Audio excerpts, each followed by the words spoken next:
Good afternoon, everybody, and welcome to another lecture in the series of lecture series in Baha'i Studies of the Department of Middle Eastern History at the Haifa University. As coordinator of this series, I wish to thank the head of the Esri Center, which is myself, for allowing us to use this venue, which is actually one of the most modern ones or most furnished ones. So it's very, very popular, very in demand. Our lecturer today is Dr. Michael Carlberg, who is an associate professor in the Department of Communications at Western Washington University, where he has been teaching full-time since 1997. He earned a PhD in Communication Studies from Simon Fraser University at Vancouver, Canada in 2000. His interdisciplinary research interests lie at the intersection between the study of communication, culture, and conflict. He also links these interests to an active program of scholarship in the field of Baha'i studies. In 2004, Dr. Carlberg published a book entitled Beyond the Culture of Contest: From Adversarialism to Mutualism in an Age of Interdependence. Lots of isms. He has also published over a dozen peer-reviewed journal articles on themes ranging from identity and global citizenship to the structural critique of Western liberal democracy to an exploration of the paradox of protest in a culture of contest. For the past several years, Dr. Carlberg has been serving as the chair of the executive committee of the Association for Baha'i Studies in North America. He is currently on a research sabbatical working on a book regarding the Baha'i response to persecution in Iran, which he plans to publish under the title Constructive Resilience. Dr. Carlberg lived in Haifa through 1987 and 98 while he was working at the Baha'i World Center. Dr. Carlberg's lecture, or the title of which is Governance, Democracy, and Social Change, the Baha'i Perspective. The floor is yours. It's good to be back in Israel and in Haifa. I know when I was here 20 years ago, there was not a lecture series on Baha'i studies at this university, so it's nice to see the interest that the academic community is taking in the Baha'i world. And thank you for your invitation, Dr. Shafar. Our pleasure. So the subjects I want to talk about tonight, governance, democracy, and social change, each of them is a substantial topic that could be a course of study in its own right.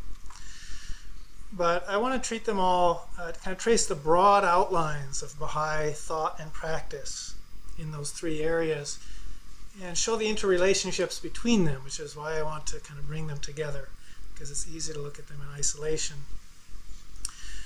So I will just kind of touch on and introduce a range of sort of what I understand to be key elements of Baha'i thought and practice in these areas in my presentation. And each of those elements I elaborate further in a paper that I've written for this occasion. And I'll leave a few copies of those with Dr. Shafar. I'll also send the electronic file to you, so if other people want to access it, they can. So anything I touch on tonight, if our discussion period doesn't answer those questions, it may be answered in the paper. And the footnotes in the paper will lead you to still further references that will allow you to pursue even more depth. So let me jump in. I assume most of you know that the Baha'i faith has no clergy, no ecclesiastical order of any kind. We organize our affairs really through a system of democratic governance, what Baha'is refer to as our administrative order. And that's what I'll start by kind of sketching the outlines of that.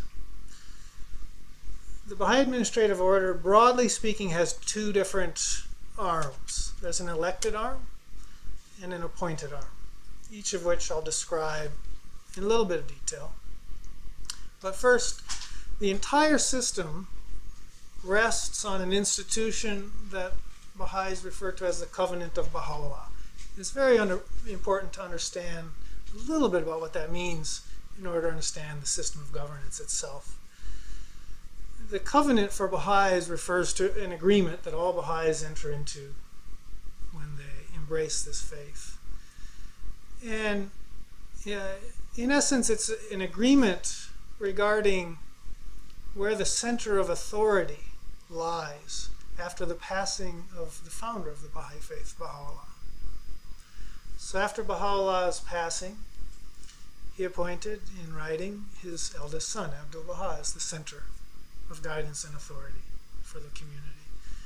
Abdu'l-Baha in turn appointed his eldest grandson, Shoghi Effendi, as the center of authority for the Baha'i community.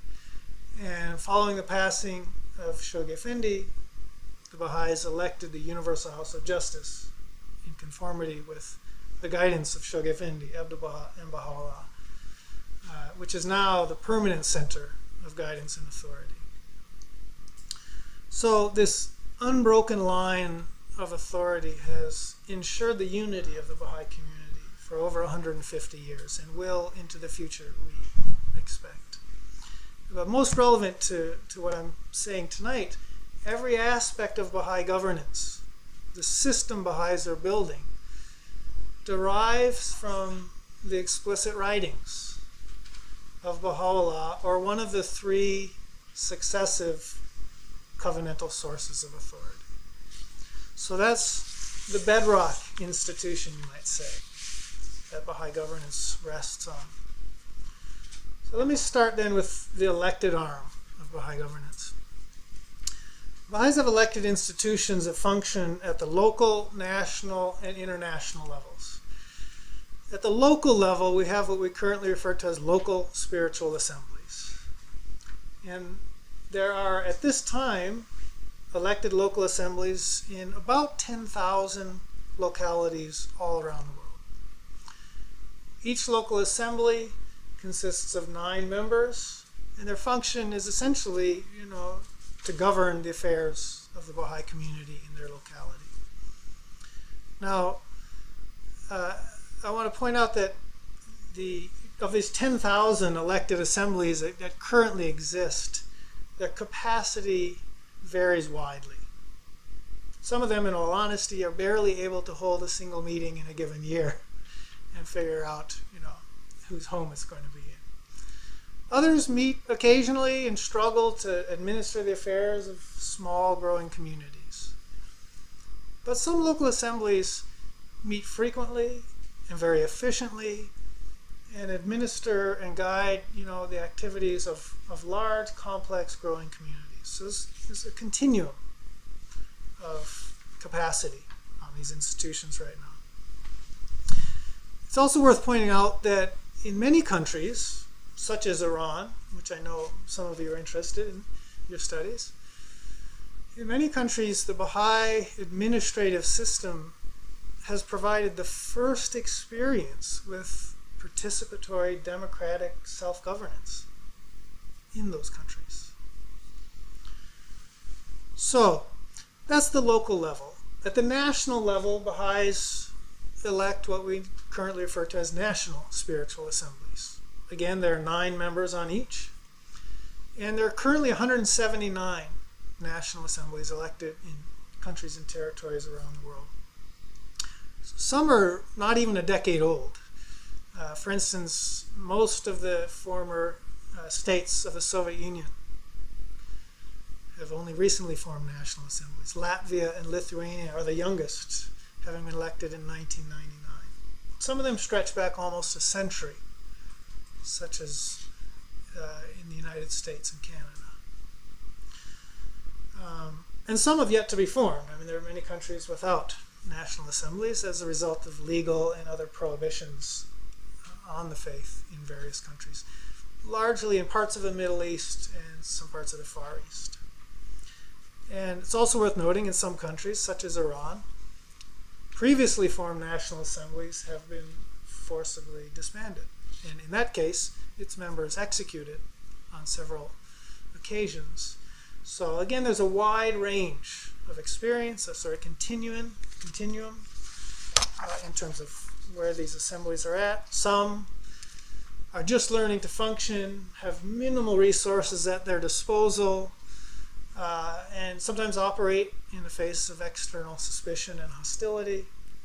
Others manage large, complex communities with remarkable efficiency.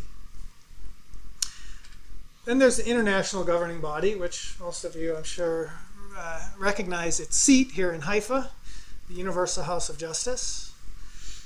It's resided here. It was first elected in 1963 and has resided always in Haifa. And it serves as the ultimate source of guidance and authority for the Baha'i community. So those, broadly speaking, are the elected institutions. There's much more detail we can fill in, and my paper does a little more of that. Maybe you'll have questions afterwards I can answer. But I want to turn to the appointed institutions.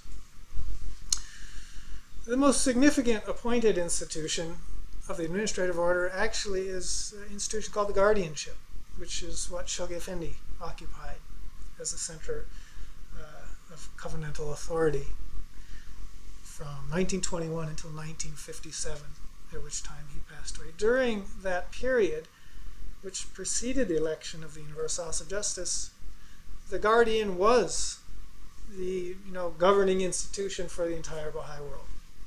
And also during that period, the Guardian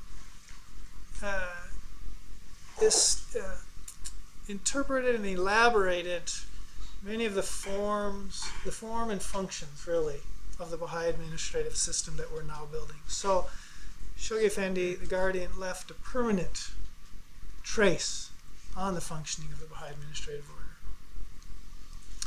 Another appointed institution that actually no longer exists, but that's important to be aware of, is the institution referred to by Baha'is as the Hands of the Cause of God.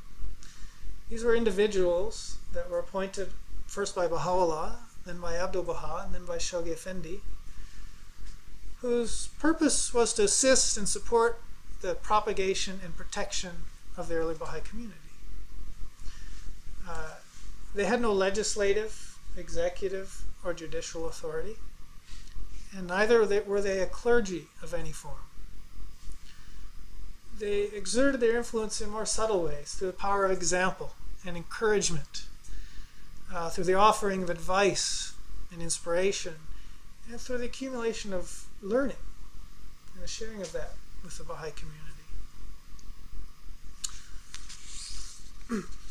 Now, after the House of Justice was elected, they created an institution to carry on some of those functions of the Hands of the Cause.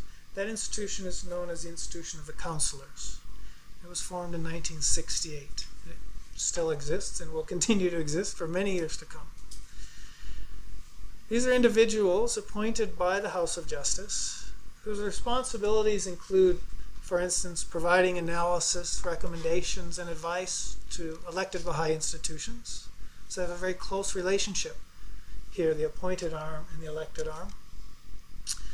The responsibilities include fostering the growth and development of Baha'i communities, stimulating the spiritual, intellectual, and social life of Baha'is around the world, and assisting Baha'is to carry out systematic plans of action.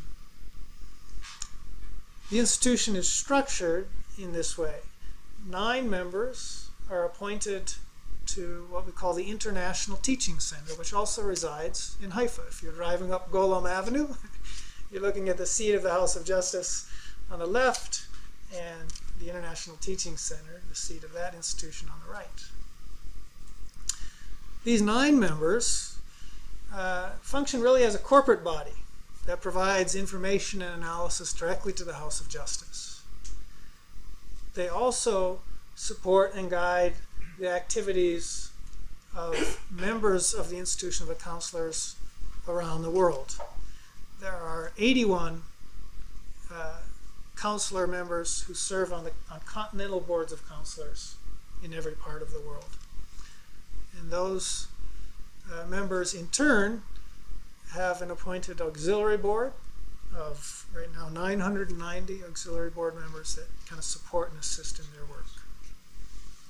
So that's just a quick, broad sketch of kind of the elected and appointed arms of a Baha'i administration, which from the outside, I know many people find a little confusing or don't kind of fully understand. Against that backdrop now, let me say a few words first about the exercise of power and authority in the Baha'i community, because it's quite unique, the understanding, actually, even of the concept of power and authority. Within this Baha'i administrative system, all authority to govern, to make decisions and execute them or enforce them is invested in the elected institutions. Appointed individuals have no such authority. And even the individuals who are elected to serve on those elected institutions have no individual authority within the Baha'i community. Authority flows only when those institutions function as a corporate body and make decisions as a collective. Another interesting feature of these elected institutions, which is quite different than any other Western liberal democracy, for instance, is that the executive, legislative, and judicial functions are integrated in those elected institutions. Now, I know this tends to kind of raise eyebrows among people who have studied Western political philosophy and so forth, and understand that one of the reasons those three functions is often separated out is as sort of check and balance on abuses of power.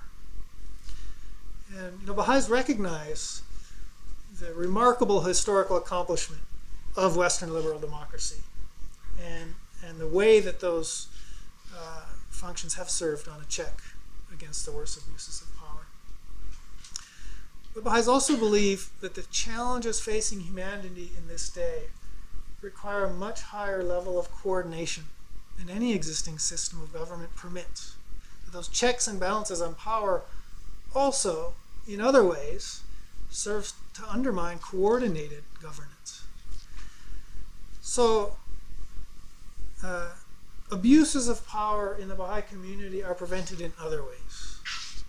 One of the ways that those abuses are prevented is through the institution of the covenant that I referred to earlier. And that's, again, a whole kind of field of study in itself. I'm not going to go into it. It's worth studying, but outside the scope of this paper. Another way that abuses of power are prevented is through the removal of any power or authority from any individuals in the Baha'i community. I already referred to that also. Again, there's more to be said, but I'll just kind of flag that point for now.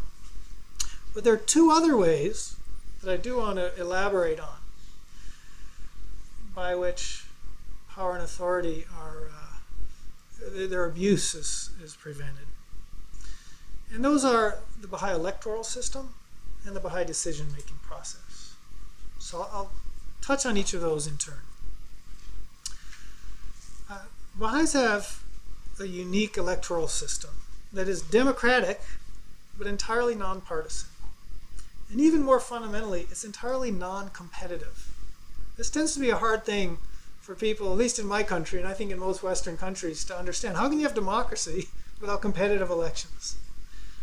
Well, in fact, I would argue that through the Western sort of experience of democracy, we've actually confused and conflated partisan competition with democracy. And the Baha'i system disaggregates those. So this is how it works. At the local level, all adult community members come together once a year.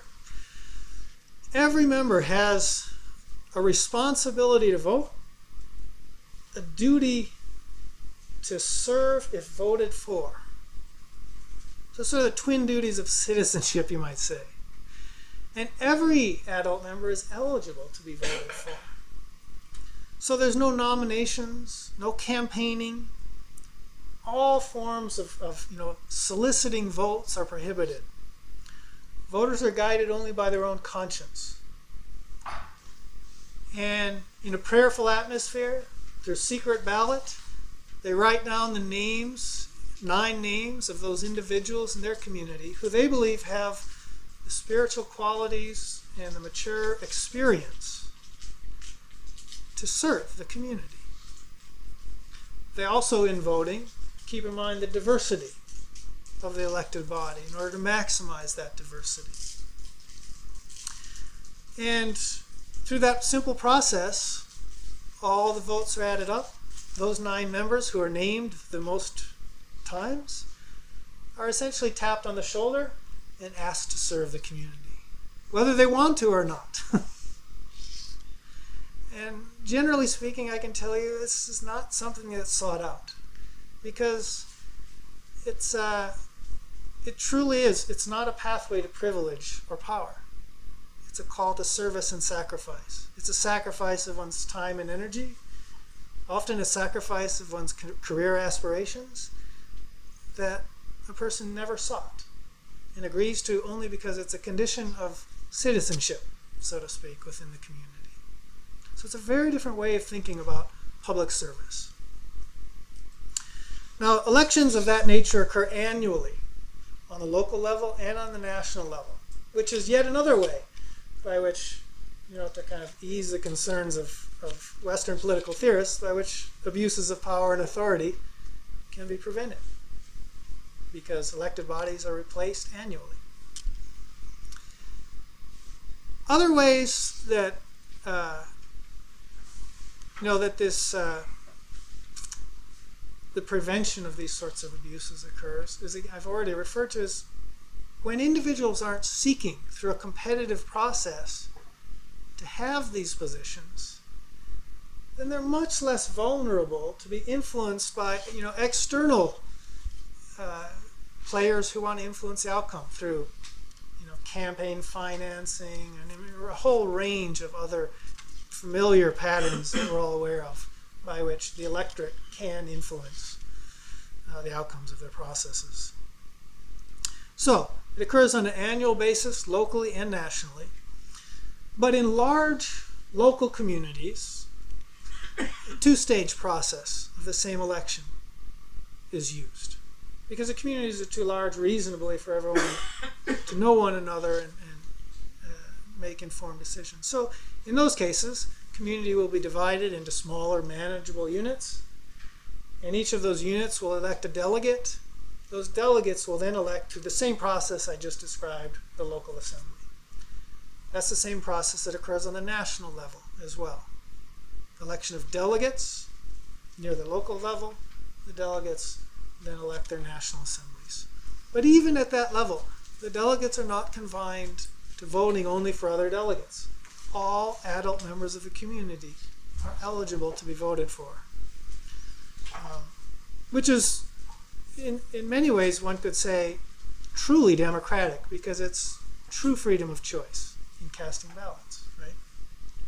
Then a 3-staged version of the same process occurs with the election of the Universal House of Justice. Local delegates are elected. Those delegates elect their National Assembly. And then those elected National Assembly members in turn serve as delegates to elect the Universal House of Justice. And that occurs once every 5 years. And in fact, there's an election, international convention for the election of the House of Justice coming up this spring, right in Haifa here. So you'll probably see lots of Baha'is from all over the world milling around, beyond the normal flow of Baha'i pilgrims from around the world. Now, in practice, Baha'is are still learning to apply these, electoral principles and ideals. And sometimes egoism does exert itself. Sometimes voters don't pay adequate attention, maybe to the qualities or the diversity of those they're voting for. But even at this early developmental stage in the Baha'i community, the Baha'is really provide a laboratory, a self-conscious experiment that is testing the limits of human governance, in this case, electoral processes. And much can be learned from the experience of the Baha'i community. So that's the electoral system. Let me talk briefly about the decision-making process Baha'is use. And once these bodies are elected, how do they work together? Well, decision-making among Baha'is is guided by a set of consultative principles that are intended to be unifying rather than divisive. So the adversarial debate, the partisan debate we might be familiar with, associating with democratic governance, is quite different than the model Baha'is use. Baha'i principles of consultation include, for instance, striving to enter the process without preconceived ideas and platforms, regarding diversity as an asset, and soliciting the perspectives of others, striving to transcend one's own ego, one's own interests, one's own perspectives in the process, making an effort to express oneself with care and moderation, raising the context of decision-making to the level of spiritual principle, or what some might call ethical principle, rather than sort of pure political pragmatism. And then finally, working for a consensus, but settling for a majority when a consensus is impossible. Another interesting feature of the Baha'i decision-making process on these elected assemblies is that it's quite well shielded from kind of external manipulation through various forms of lobbying and other kind of interest group efforts to direct outcomes in their interests. And it's done in a couple of ways. First, again, because nobody's seeking election, and frankly, nobody's interested in re-election, individuals are not as vulnerable, if at all, to the kind of external manipulations. They're not depending on other people for cash, for their campaign financing. They're not dependent on favorable media coverage. They're not dependent on all of the forces that tend to influence and sometimes corrupt decision-making in other institutions. And the second member, I've also a reason, actually, that external manipulation is minimized, if not eliminated, is again that the decision-making is made through what I like to sort of think of as a sort of calculus of spiritual principles. Now, if an issue is being decided, the principles are first clarified, and then decisions are sought within the sort of parameters of the relevant principles, rather than in accordance with the demands or expectations of constituents and competing interest groups. So it's a very different process. Now again, in practice, the Baha'i mastery of this process varies widely. Okay, it's a very developmental thing that we see in the Baha'i community. Ego sometimes asserts itself. Some people find it more difficult than others to really detach from their own ideas and opinions and so forth. Despite those challenges, again at this early stage, the Baha'i decision-making process provides a glimpse into another aspect of this experiment in governance that Baha'is are undertaking, that's kind of pressing the frontiers of human governance, really. The last kind of institution, you might say, of Baha'i administration I want to touch on quickly is a monthly community gathering that Baha'u'llah instituted, in which the entire Baha'i community gets together in order to consult about its affairs and interact with its assembly. And it's a process through which every member of the community can and does learn the skills of consultation and sort of engagement in the electoral and decision-making processes of the community. Again, in practice, it sometimes falls short of ideals, but if you observe communities that are really starting to master the subtle dynamics of this institution, you'll find remarkable insights into sort of grassroots democratic participation. So these are some of the basic elements of Baha'i administration. And I have a few other thoughts and comments I can share, but I want to check in actually first with our time to kind of get a sense of... With the 5 plus 5 would be okay for you? Sure. Perfect. So let me quickly mention a few other things, and hopefully I'll have time for a few questions. First, this Baha'i administrative order, Baha'is are not building it merely for our own internal purposes. Baha'is believe that really the systems of governance that exist around the world today are starting to fail under the stresses and pressures of global interdependence. And that, so what Baha'is really are developing is a prescription for humanity. Now, that may sound like a bold assertion. And when people step back and look at this system of global governance and recognize that the Baha'is see this as a system of governance for humanity, that could raise some alarms. Right? So here is why it's important to talk, I think, about governance and social change in the same process. The Baha'i model of social change has to be understood, to really understand how this system of governments might ever come about in a broad way. This model I just described is not something that Baha'is can or will impose upon others. It can only be, expanded through the voluntary embrace of the people of the world. That is the model of social change in a nutshell. For Baha'is, unity is both the end and the means of social change. And so our approaches are fundamentally non-adversarial, non-coercive, and they don't involve proselytizing through either enticements or other forms of coercion. This system only works when it's embraced voluntarily. And in fact, the covenant, which I referred to earlier, the covenant itself ensures the voluntary nature of the system. Because to try to impose it on other people is actually to abrogate the institution of the covenant, which is what holds the whole system together. And without that, it can't continue to function. So Baha'is pursue this entirely non-adversarial approach to social change, voluntary processes of growth, and we pursue this even in the face of, hostile and violent opposition or oppression. Many of you, I'm sure, are familiar with the fact that, for instance, in the land of its birth, Iran, the Baha'i community has faced violent oppression for over 150 years now.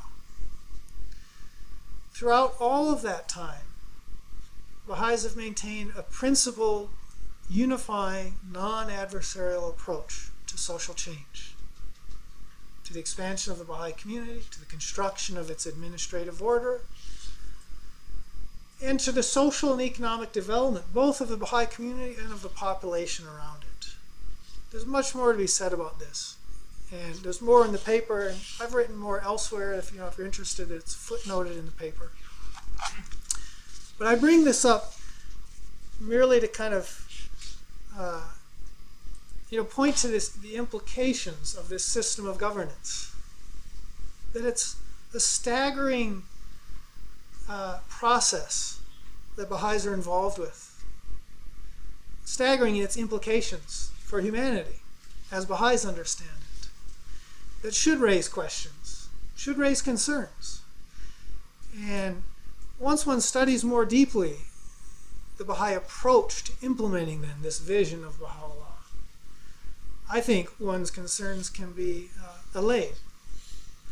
That this system will only exist if it's voluntarily embraced, and it will only continue to exist as long as it's voluntarily embraced. So I think I'll kind of close on that note because I'd like to have some more kind of interactivity.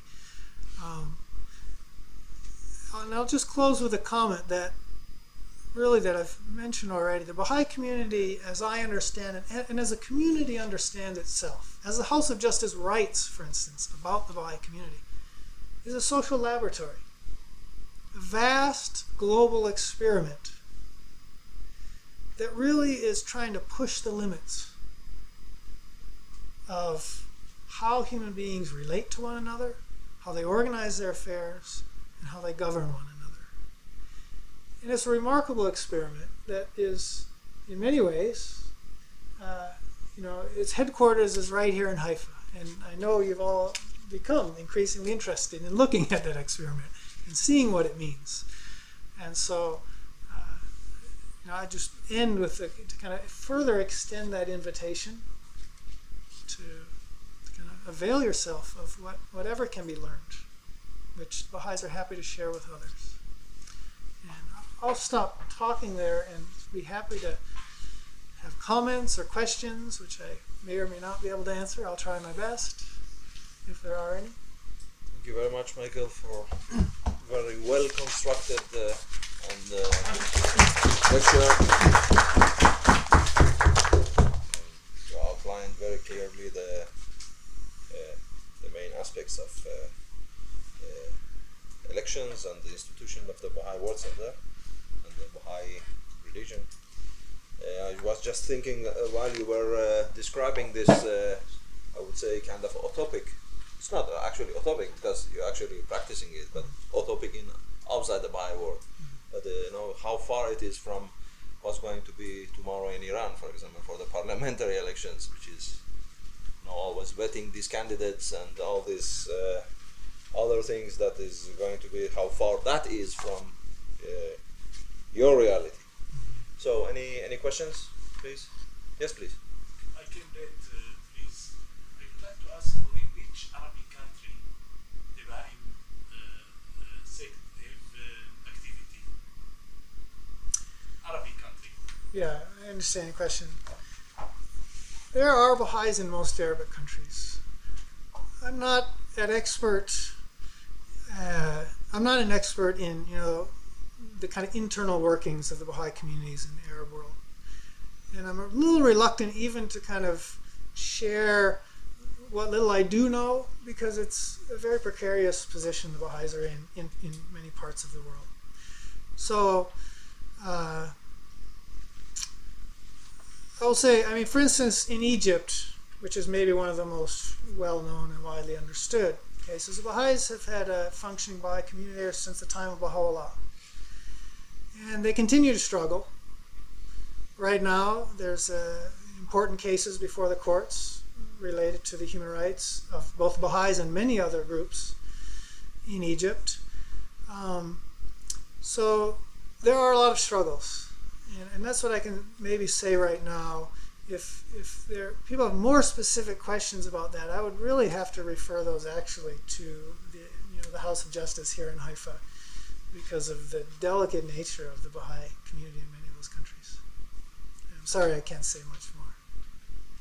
For your, I would say, remark that because of Islam doesn't recognize any prophet coming after Muhammad, then their situation in all Muslim and Arab countries are quite precarious, difficult.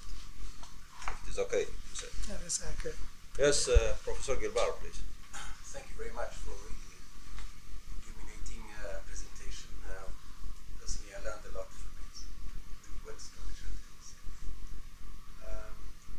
My question refers, or like maybe you could elaborate a little bit. First, what do you mean by the term social change? And then my question will come, because I'll then together maybe discuss what some of theorists, sociology theorists and science have said about social change, and almost by necessity, conflict is embedded in it. You don't have social change without conflict. It's part, and it goes before Marx, post Marx, even Weber, and so on. So first, maybe I don't really understand what you mean by social change, and then it would be interesting to see how is it being in a way eliminated? How is conflict being eliminated from that process? Yeah. Sure. If you have social change, if you have the dynamics of social change, then how come, each community, group of people, even if they have the best intention in the world, if you have change by definition brings conflict, some sort of conflict. So how is it being handled? Change can be growth. It can be evolution. It can be a lot of things. It does not necessarily be conflict.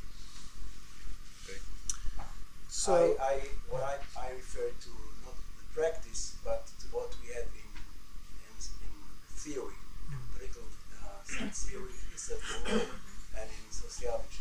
And if you take all the giants of political science and theory, if you want from Socrates and further till Marx, Weber, Eisenstadt, I mean, social change by definition leads at some point to some sort of conflict, because it means change. Some people lose, Opposite, some some earn, yes.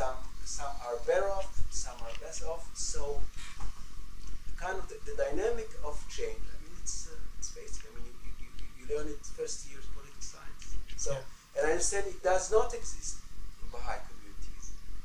There is a miracle. So, what is a miracle? Tell us. Well, I'll share some of my thoughts on this.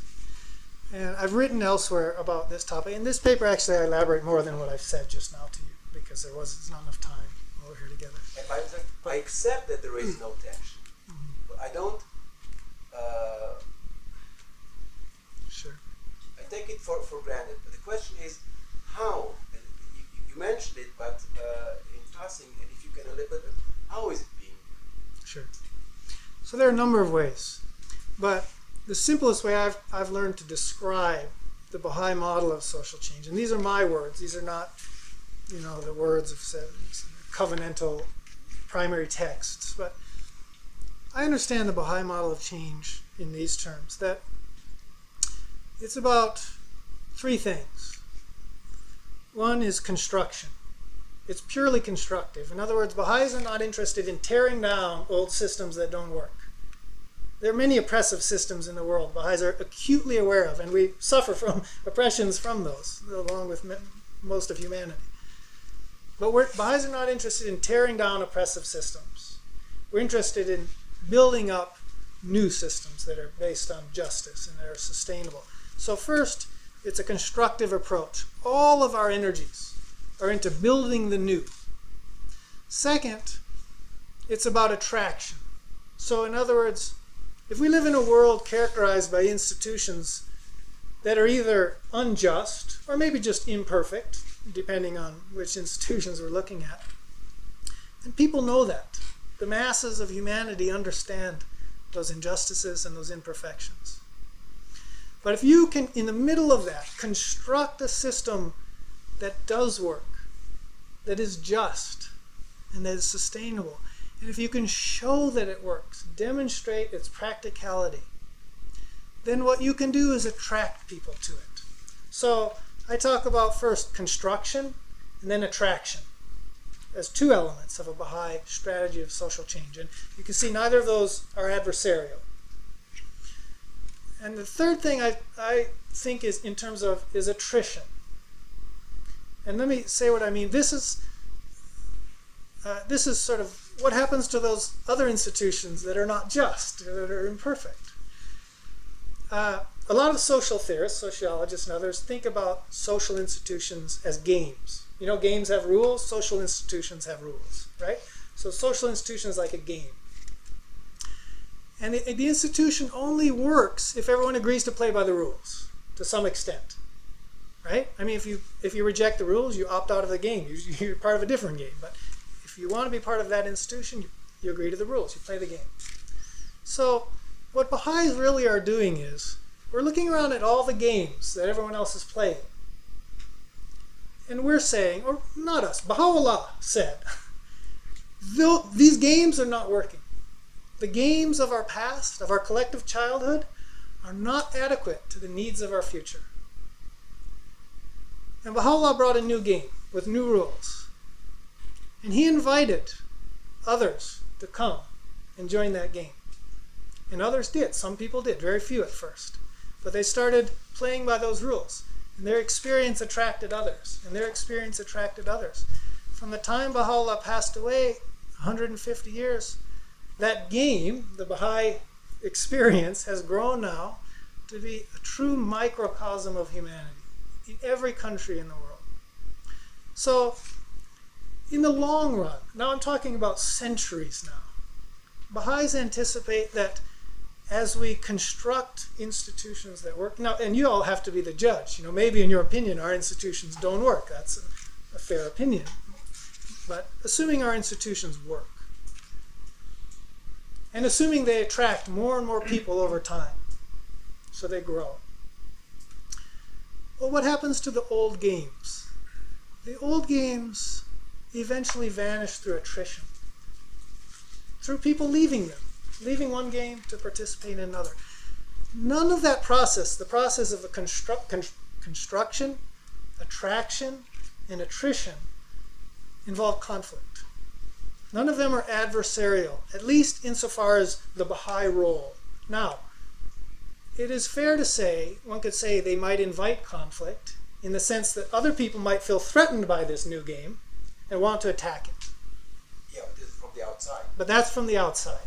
And so in that sense, the social theorists you're referring to, all of which I agree, I mean, focus on conflict, in that sense, their analysis is valid.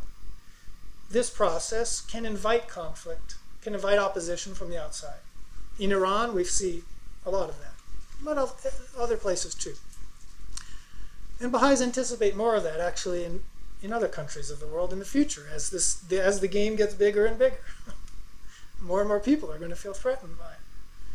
But the Baha'i role, the Baha'i strategy, is entirely non-adversarial. Construction, attraction, and gradual attrition. So that's one way that one could try and answer your question. It's a very good question, though, and there's much more that needs to be said and explored, actually, about how that works. But that's maybe the simplest way I've come to try and answer it. Thank you very much.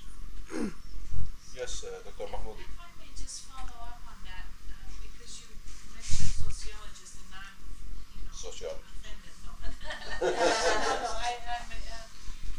there isn't that the fact. I mean, I don't think Michael is assuming, or any of us, that there is an internal conflict either in the Baha'i faith or in the Baha'i community, because I think to be a human and to try to get through this life, there has to be conflict. I mean, there's no way that one can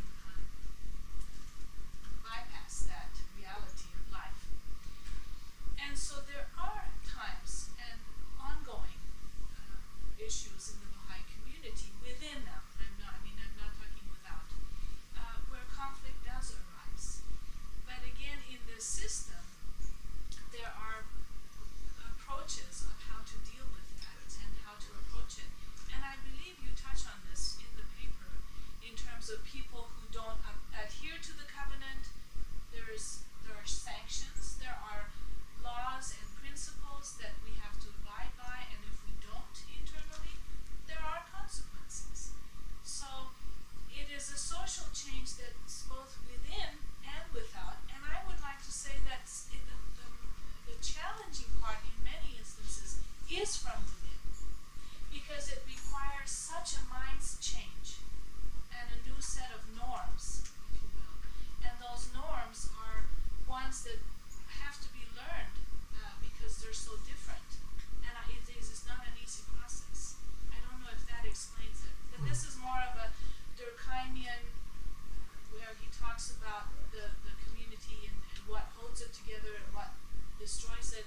And of course, Weber's issue of the structure of community and how that can hold it together. And Eisenstadt's other wonderful concepts of even multiple modernities fits this.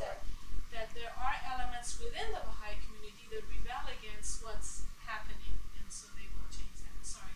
Thank you very much. Yes, more questions? Thank you. Yes, please. To your opinion, could those both institutions and processes evolve if the Baha'is didn't have the quote convenience of not having to run a nation state? Yeah, that's an excellent question. It's an excellent question. And, ultimately, it's a question of faith. Baha'is are confident that it can. But that's a view rooted in faith. It's a view rooted in who we understand Baha'u'llah was and the authority of his voice, so to speak. But we don't expect other people to accept that view.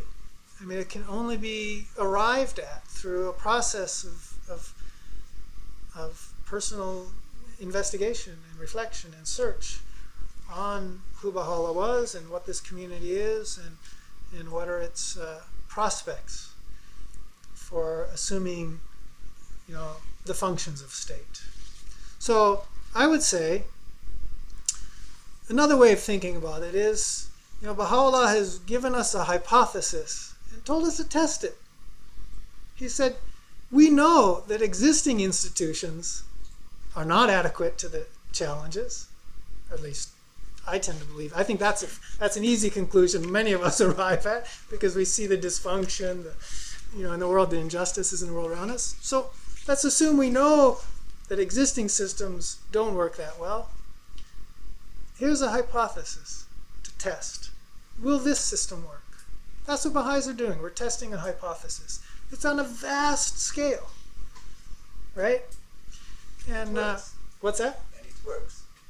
Well, so far, my experience, I have a lot of confidence in it. Now, and I can also acknowledge what Hoda said, that it's not easy. I hope I haven't presented a kind of rose-colored view. The Baha'i community is a difficult place to be. Not difficult because it's structured to be difficult. Difficult because we're all learning and struggling. What does unity and interdependence look like in a diverse community, right? So I would say wait and see. Now, unfortunately, the outcome of this experiment, it probably won't be in any of our lifetimes.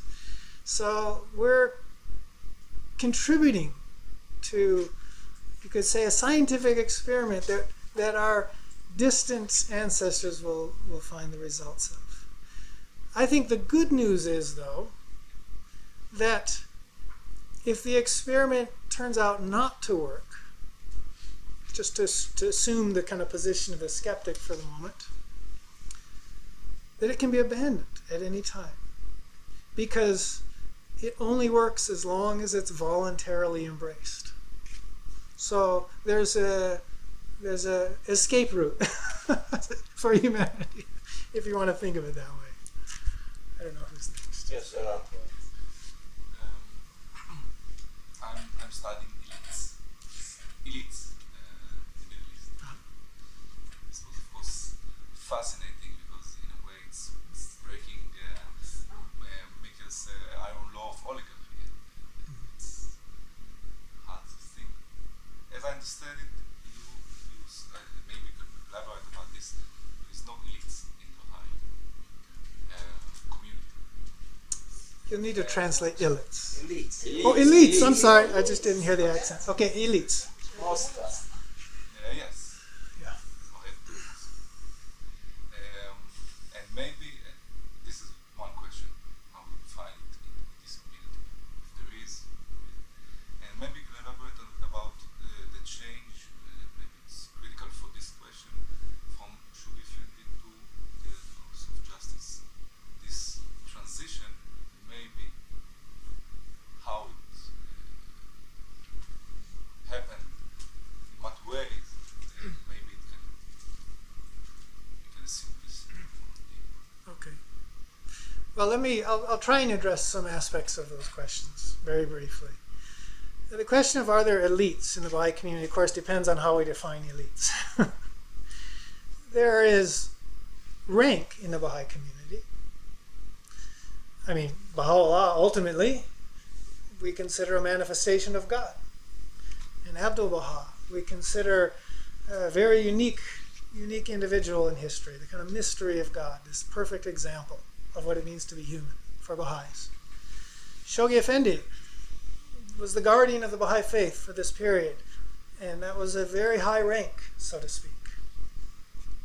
And today, we have Hands of the cause. Hands of the Cause, we have counselor members, and we have Universal House of Justice members, all of which I would say, receive a degree of respect based on their rank, which in itself is rooted in their service, right, rather than their ambition.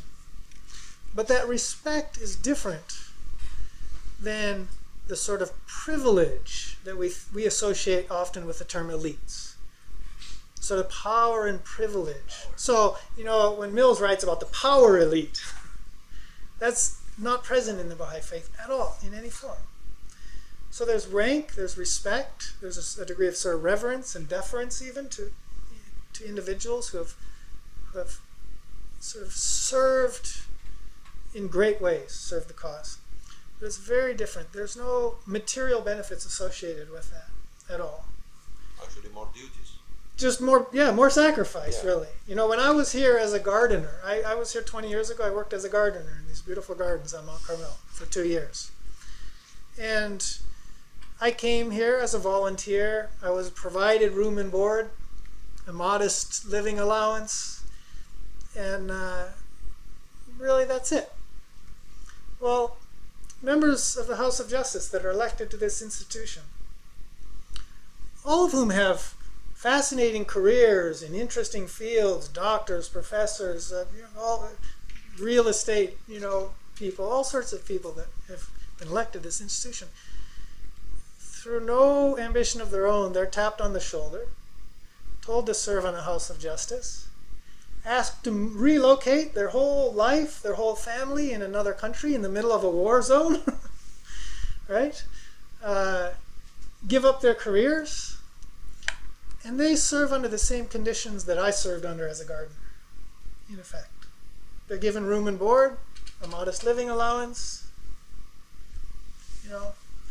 and so it's not a power lead in that sense. So maybe that answers part of your first question. The second question about the transition from the Guardian to the Universal House of Justice.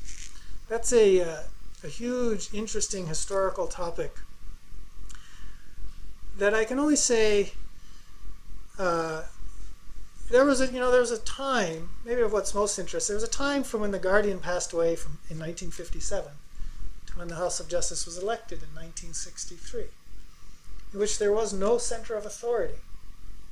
This covenantal line was interrupted briefly. There was a moment in which the Baha'i faith could easily have flown apart, fragmented into different sects or schisms, right? Because that's what the covenant prevents, among other things.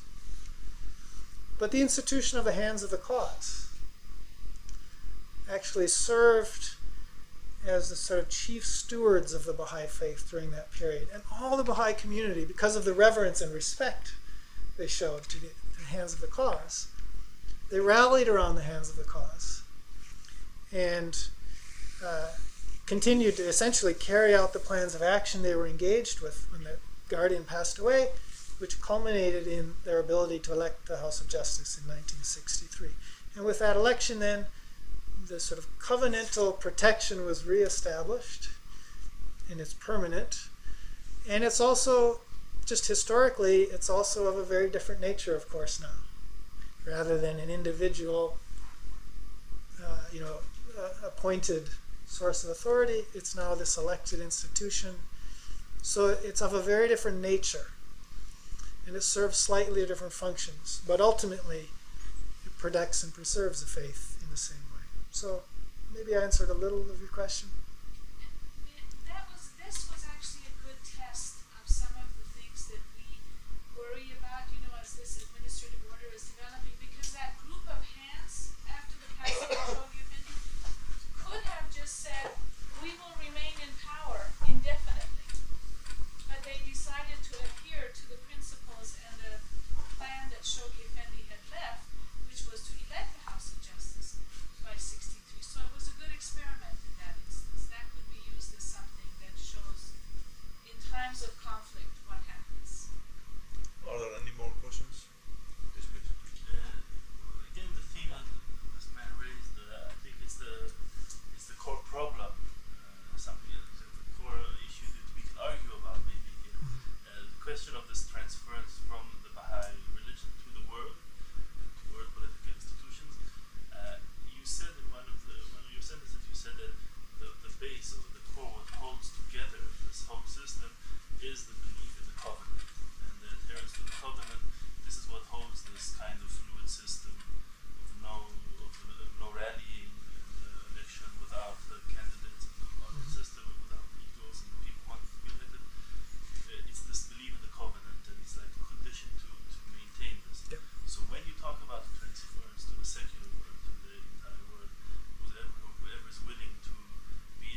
It's an excellent question.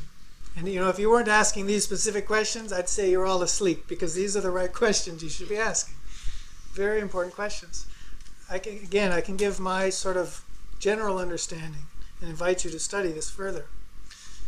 Shoghi Effendi described kind of in broad brushstrokes what Baha'is understand to be, you see, maybe the kind of the future direction. That we're talking about now maybe a period of 1,000 years, not a lifetime even. But that if this Baha'i game proves itself, to use that earlier metaphor, right? And more people become attracted to it. And you have to keep in mind, this is against the backdrop of a world that, in the Baha'i view at least, is disintegrating. I mean, it's collapsing. We have, from terrorism and war and the international drug trade and environmental crises we're facing and mass migrations of refugees, and I could go on and on and on. Scarcity of water and land and so forth. Baha'is believe that humanity will no longer have the luxury of playing the old games. The stakes will get too high. And old systems will fail too completely. And so in that context, again, nobody has to believe this. For Baha'is, this is just an article of our faith, the way we see things. Over time, Baha'is see that gradually more and more people will opt into this game, opt into the Baha'i community. And that, at some point, somewhere, you'll have an entire country where the vast majority of people may become Baha'i. And then you might have another country somewhere else where the same thing happens. There may be a handful of countries like that. Through a purely voluntary process over many, many generations. If that time comes, then you're going to have a situation where the Baha'i institutions are functioning side by side with the state institutions around it. Right? And you will also come to a time eventually, Shoghi Effendi sort of alludes to, where at some point the overwhelming majority of the people of a given state will decide we're better off with the Baha'i institutions. They'll serve our interests better. It's quite possible even people who haven't embraced the covenant, that aren't Baha'i, will arrive at that conclusion. Again, that's speculation. So, in theory then, you have potentially in the future, in some states, a transition from systems of government we have right now toward the Baha'i administration that's purely voluntary, based on the overwhelming majority of the citizens of the country wanting it. And over time, if you have more and more countries doing that, what you have emerging really is a Baha'i world commonwealth. The early states in this Baha'i commonwealth. And potentially, one day, maybe all the states are part of that. Now, that still leaves the question, well, maybe what about even a small minority of people in that context that reject the covenant and the faith? What will happen to them? And how can this system exist as long as there's even one person who doesn't want to be part of it? I can't say exactly what the answer to that question is. The House of Justice will have to decide in time, if and when these circumstances arrive, exactly how to deal with that situation, those minorities. What I can say is, everywhere in our faith, the fundamental principle actually is to give preference to the minority.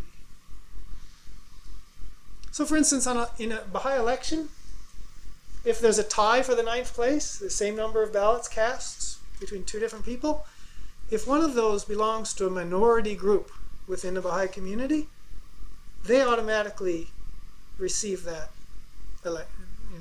seat, because we believe so strongly in diversity and in the rights of minorities and protection of minorities. So I have faith, personally as a Baha'i, that if and when this scenario unfolds, the Universal House of Justice will go to extreme measures to protect and uphold the rights of any small minorities that still are outside the game by their own choice. But I can't tell you any more detail than that. And again, some people might be quite alarmed by the whole prospect. It's an alarming vision if you're outside and don't believe. So I can only reassure you, again, with the sort of voluntary nature of this, but I can't answer your question in any more detail than that. It's a very good question. We take another question because, as you know, this is a time of fasting for our Baha'i friends, and I'm sure they are eager to go and break their fast. So I think you had a question. Yes, please. Well, part of those have been answered. I'm a bit of an outsider, I think, here. In what way, also? Well, I don't know much about the Baha'i religion. That's Good first. company. All right, good company. I also am a psychologist, and I'm the dean of the Faculty of Education here. My name is Wolfram Einsleif, and I'm very interested in spiritual development, the study of spiritual development, including the Baha'i way, which you've presented very nicely. And basically, first what I wanted to know, and that's why I said that I'm just a very layperson in this area, how many people adhere to the Baha'i religion, Baha'i way of life, as far as you know? There are about 5 million people in the world today, in virtually every country of the world, from over 2,000 different ethnic and national and religious backgrounds. And the other thing also is really informative for me, maybe it's known please. to everybody here. What are the kinds of issues that the Baha'i institutions deal with or make decision about? So if they don't decide, how much money you gain, so besides tapping on the shoulder and letting you know that come to this beautiful city of Haifa and stay here and learn Hebrew. So besides this, so what are the kinds of issues in which the institutions deal with or have power on? Sure, good question. On the latter one, they are still working. No. You haven't learned Hebrew for 2 years here in No, I don't Israel? know him No, particularly. it was in the 80s that I was here working as a gardener. But And you didn't learn Hebrew at that time? I'm afraid to say I didn't pick up much Hebrew. At that time, people didn't study Hebrew in this country. Sorry. Go ahead. So your question also is very good. And, so at the simplest, at the local level in the smallest communities, the decisions often have to do with not much more than who's bringing refreshments to our monthly meeting, and simple things like this. Well, everybody. But of course, that's not the On a purpose. voluntary basis. Yeah. In local communities that are of a larger size and increasing capacity, Baha'is are engaged in many things, from the management of properties on the one hand to outward-looking social and economic development projects that that they're pursuing in order to increase the prosperity and well-being of the people around them. So some of the most advanced communities, for instance, in Iran in the early part of the 20th century, where you saw some of the most advanced, largest Baha'i communities, Baha'is were creating schools, the first schools for girls in the country were created by Baha'is. And of course, they were not only open to Baha'is, but they were open to everyone. And they generated, in many ways, educated the first generation of professional women in Iran. So those would have been local assemblies that would have been involved with those sorts of processes. So that's, our more sophisticated local communities are engaged in increasingly complex processes like that. At the national level, well, it ranges, again, social and economic development processes, community growth and expansion, publishing trusts, the management of properties and funds, a whole range of functions of that nature. I'm sure I could think of more, but it gives you a sense. At the international level, of course, the Universal House of Justice really has the entire Baha'i world in its hands and is guiding the development, the expansion, the training, the management of properties, the sort of expansion of outward-looking processes, social and economic development processes, interactions with, on diplomatic levels with institutions from the State of Israel to the United Nations, the defense of the Baha'is in countries where they're being persecuted, like Iran and Egypt right now. So I mean, a whole range of those sorts of things. In addition, actually, to efforts to alleviate suffering outside the Baha'i community when natural disasters occur and other things where Baha'is can lend support. So that's kind of a snapshot, maybe at this moment in time, of some of the things. Issues to marriage, divorce, things like that. Yeah. So in some countries, Baha'i communities, have sort of full responsibility for a lot of personal things related to marriage and divorce and other things like that. Resolving personal conflicts in the communities, other things. Like maybe that. Probably all the fields except probably having a military and all these issues. Actually, all everything. Well, you don't know where we keep our military. I will point out, actually, though, that what I've said earlier could easily be mistaken. Baha'is are not pacifists. Baha'is also, despite this whole process of change I've described, Baha'is recognize that there is and can be a role for military action under certain circumstances in the world. We're not strict pacifists. We do believe, for instance, in the principle of collective security, where if other nations aggress against one nation, all of the nations in the world should rise up to defeat that aggressor. And there are various other contexts. So I don't also want to misguide you into thinking that we're sort of strictly pacifist in that way. And maybe the last comment that I want to offer, just in response to what I think might be some of your interests, that I really haven't touched on. This whole system only works when attention is also paid to the development of the individual within it, as you're well aware. That's the most important. Yeah. So, the Baha'i system of governance I've just described, in all honesty, even for most Baha'is, that's the furthest thing from their mind. If they're not elected to an institution, they're not engaged, then at this moment in time especially, they're not paying attention and all that interested even often. What all Baha'is are striving to do is develop themselves individually through various spiritual disciplines like prayer and daily meditation and the fast period we're going through right now, and to educate our children and train them in moral ways through various experimenting with educational processes, socialization processes within the community.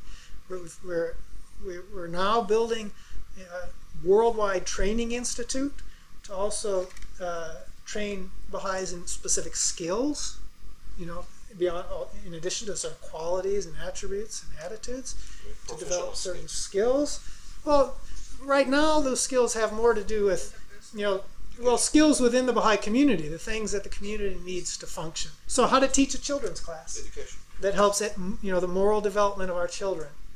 How to lead a junior youth group, a group for teenagers that helps, keep them off of the insanity that's pulling them in, these sorts of things. So there's tremendous attention given to the development of this the individual life. And in this sense, the Baha'i administrative order is also, though, a school, an educational context, because we try and develop ourselves individually, as imperfect as we all are.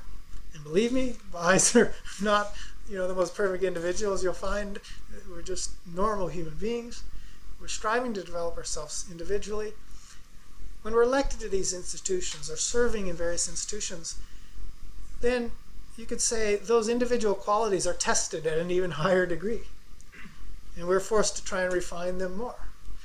And so we learn by doing. And it's a very important dimension that I haven't discussed today, that I don't even discuss much in this paper, because many other people have discussed that, and it tends to be more familiar, actually, to Baha'is and other observers. Well, thank you very much for the lecture, and for the deep, thorough answers. And we meet again here on the 3rd of June, which Dr. Heshmat Muayyad from the University of Chicago is going to talk about Baha'i Persian poets and poetry. So, thank you very much again. You're welcome. Thank you for coming.